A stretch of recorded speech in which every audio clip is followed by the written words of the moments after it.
Hello to everybody and welcome to episode 26, part 2 of Top Row Reality right here on YouTube. Everybody's favorite Indy news.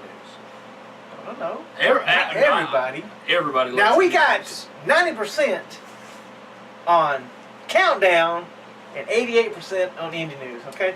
Right there. Right there. Look at that. They go like this.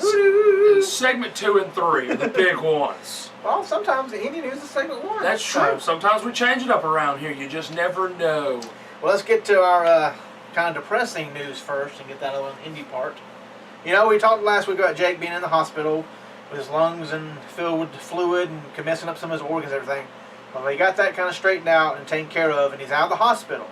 Well, he went to a show in Vegas, and he got in the ring and announced that he has cancer now.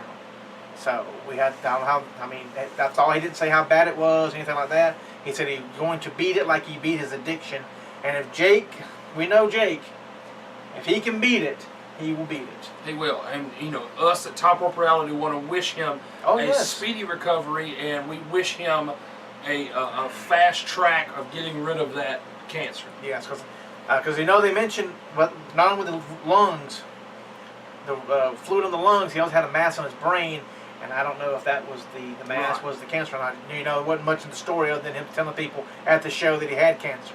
Right. But Jake, somebody you need who could be a great mind in the backstage area with the writing crew. He would be an awesome mind to have back there, and would make the shows 100% better. That's true.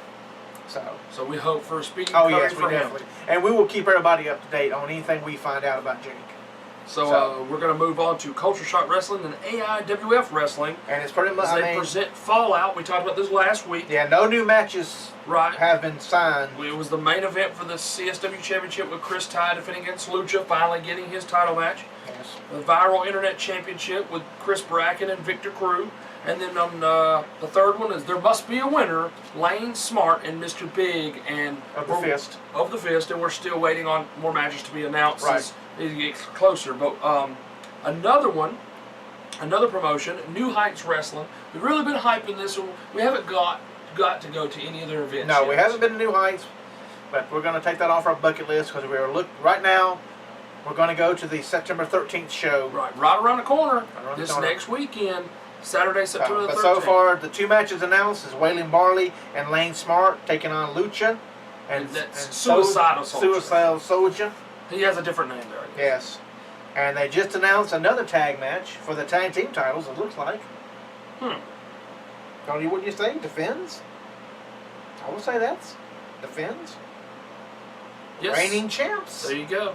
Says Mr. Wayne Van Dyke has reminded us over and over that somehow by hook or crook, he and the Juggernaut, Tweedle Die, have earned a shot. And if you ain't seen Tweedle Die, you need to see this dude. 665-pound Juggernaut. That they have earned a shot at the Tag Team Championships against the reigning champs, the Faces of Anarchy, Ox Haney and Leo Bryan, managed by Mr. James Nightingale III. Oh, he's got to be real proper. There you go. Will they get their team? It says, will Leo Bryan and Ox Haney get their team back together, or will they be crushed by runaway mine train that is Tweedle Die? Very interesting. I want to see kind of what that storyline's all about and where they're going with that. But hopefully we'll have more news on that. Yes, hopefully we'll that's our plan, is to be there for that show.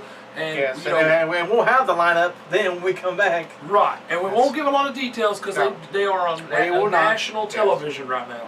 So we're not going to give away details, but we will hopefully have some interviews. We will give you the matches. Now, we might not give you what happens. We won't give you the results, but we'll talk about who wrestled who. Well, who wrestled who, yes. And then, of course, we'll have some interviews as well. But a new promotion has started up called Combat Sport Pro. And they are proud to present their first event. It's the Percy Pringle III Memorial Cruiserweight Invitational. Say that 5 times fast. No. Exactly. 8 athletes from around the Southeast will compete, and it will be a tables, ladders, and chairs match to determine the winner of the first ever Cruiserweight tournament. PP3. PP3 Cruiserweight. Percy the Pringle III. Exactly. Yes. The event will be November the 2nd at the Milton Community Center. We've been there before. We have been there. So far entered are Suicidal Soldier, Cameron Cade, Antonio Garza, and Brian Cage. That's 4 down, 4 to go. That's right. So it's going to be quite interesting. I guess it'll be But this is not until November the 2nd. So we'll have more details Yes. in the weeks and months to come. Also, Lucha Underground. Unfortunately, we won't be able to watch it because No. they're only going to be on Comcast on the El Rey network. But if you get that channel, watch this. You may see Alberto. That's true. They basically had their first tapings, and they had people like Matt Cross was there. Matt Cross is big in the Yes. indie, and But a lot of people did not get to use their real names. That's right. They changed them up, put a mask on them, different things. yes, like he was masked as the Lord of Havoc, and then Ricky Banderas, he was in TNA as Abyss's brother. Uh-huh. It's the Undertaker Kane storyline. He was there. What? TNA copies. Yeah. Oh. Then there's Magnificent Martin, and Martin, he was on Tough Enough. Tough Enough, the newest version of Tough Enough. Right. And then we had people like Famous B and B-Boy, and Which then they kept their names. they did keep their names. And then you had Prince Puma. It's a very weird name. His original name is very strange. Ricochet. Ricochet. There you go. Yeah. So he was Prince Puma, and he fought John Morrison Hennigan. Apparently, he And kept his name. I think John Morrison, he's just testing the waters before he gets back to the duty. I think it's time. It's been 4 years or more. Or it's been a while. He's been gone for quite a while.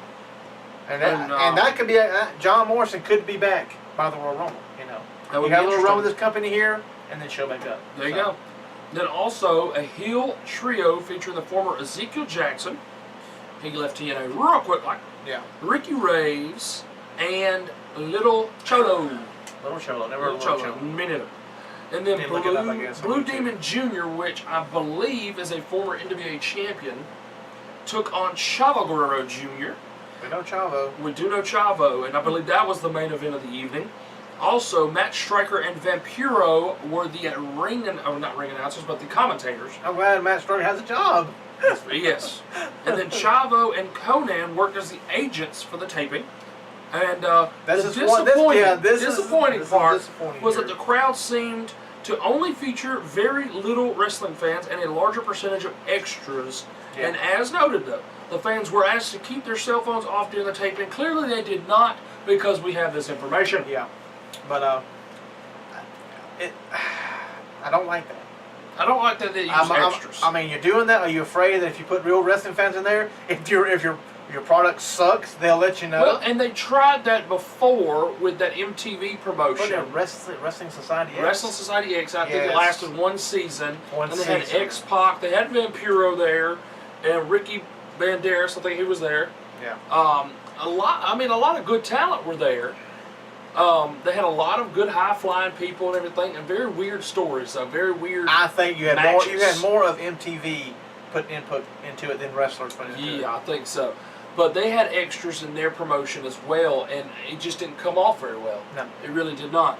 But hopefully we'll have some more information. I believe so. I mean, that they probably, that was one of them, and they'll get on a few more episodes. Right. They'll take 3 or 4 episodes in a row, and then they'll be ahead. And like also, TNA. even though this company is a indie promotion, later on in another segment we'll be talking about Ring of Honor and Yes. their IPPV that they had, which was a Yes. very good success. Coming up part 4, will be Ring of Yes. Honor, and also NXT, because TakeOver 2 is this Thursday. Yes, very excited And about that. sounds like it's going to be a very, very, very good show. And NXT hasn't disappointed yet when they have a live special. Right. And I do want to announce that House of Hardcore, they actually have announced there's only a few people that have been announced for their new show, and I'm going to get for next week. I'll get the dates and everything for Okay. that from HouseOfHardcore.net. But I do know the Young Bucks and I believe the Hardys have also been announced. Yes, and they're going to be in the for House ECW of arena. Exactly. The old ECW arena. Yeah. The very first show for House of Hardcore to be at the old ECW arena, and the Young Bucks and the Hardys, and I hope those two teams are facing each other. I hope it's a tag match. The way it ran, I would hope so too. I mean, they announced the two teams, but they didn't make the match they official. need to put them together. But that'd be a great match. Well, yes. And of course, Tommy Dreamer will be there, and a lot of the normal people that he has. Eddie Bully there. Ray now. Possibly Bully Ray and Devon. Yes, it's Bully Ray saying, "I work for you from one show to another. So what I do know in my own time, I'm gonna go do this show here." But so. you know, as everybody knows, I'm a huge fan of House of Hardcore, so I'm really looking forward to this, and I'm looking forward to getting the TNA Light. There you go. But they do a whole lot better product. I will say that their product is much better, and that reminds me. TNA's would be a lot better if they will let Paul Heyman run as much as he wanted to run. They may be competition for Vince today. If they would have let him do what he wanted to do, that would have been great. But they didn't do that, and that's why they run. That's why the fans want us to move back to Thursday. And then we got a memo. The fans want us to move to Wednesday. Oh, we got a memo. The fans want us to move off Spike TV. Yes, and go to Velocity, which nobody's going to get. Oh, there's a rumor going on. It could be WGN, like you said.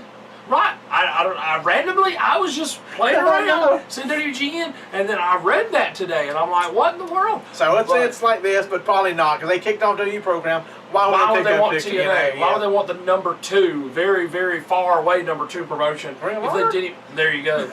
and that's really what it's becoming. Ring of Honor and even like New Japan and Mexico, they're doing much better. If it comes true, they got to go to some lower place to get lower money. They can't keep all the talent, so they got to get rid of talent to get lower talent, which means you drop a lower spot. To me, and I don't know, and I may be predicting something that may not be coming true, but I think there's a resurgence coming into wrestling right now. TNA was not a good example, but I will say this: Ring of Honor is doing great things. Mexico, they need to get a bigger. They do need to get it on and more channels. Mexico's doing great with AAA. New Japan is doing great, having the Bullet Club around.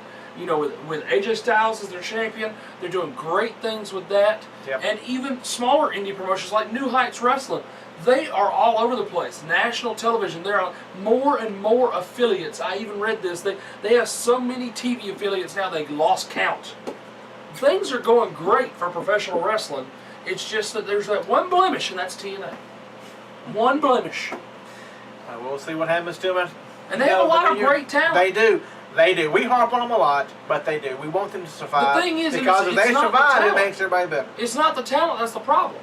No. It's the backstage politics. You got a woman that's running a company that knows nothing about wrestling, and then she keeps running people in and out of the creative position. Big John was not even a creative person in WWE, and you just hand it to him. Bruce Pritchard tried, and that didn't go very well. Vince Russo, they keep trying to give it to him, and that's a bad idea. There's just, and Hogan and Bischoff come in and try to be creative. It's a revolving door like WCW did when they had Bill Watts and they had all these other people. I mean, it's just a revolving door. Yep. They need to stick with one regime and let that build up. And if they would have done that with Heyman, I guarantee you TNA would be a strong number 2 right now. I don't know they would. If they would have let Heyman do what he wanted to do. But she didn't want to give him the power. Nope. So she but you won't have power once your company's out of business. I'm just saying. You can just work for your daddy and mama. Yes, you go to Panda Energy and you have fun working at a power company. Well, that's it for part 2. A little Indy and TNA. And TNA rant. Yes, TNA rant. That should be another time, another day. That's right. That's for a final thought later on. That's right. We'll be right back for everybody's favorite part, the 90%. That's right. 90%. Countdowns will be next in part 3, right here on Top Row Reality, episode 26. Can't believe we made it this far. I know, it's crazy. It's 30. It's amazing. It is.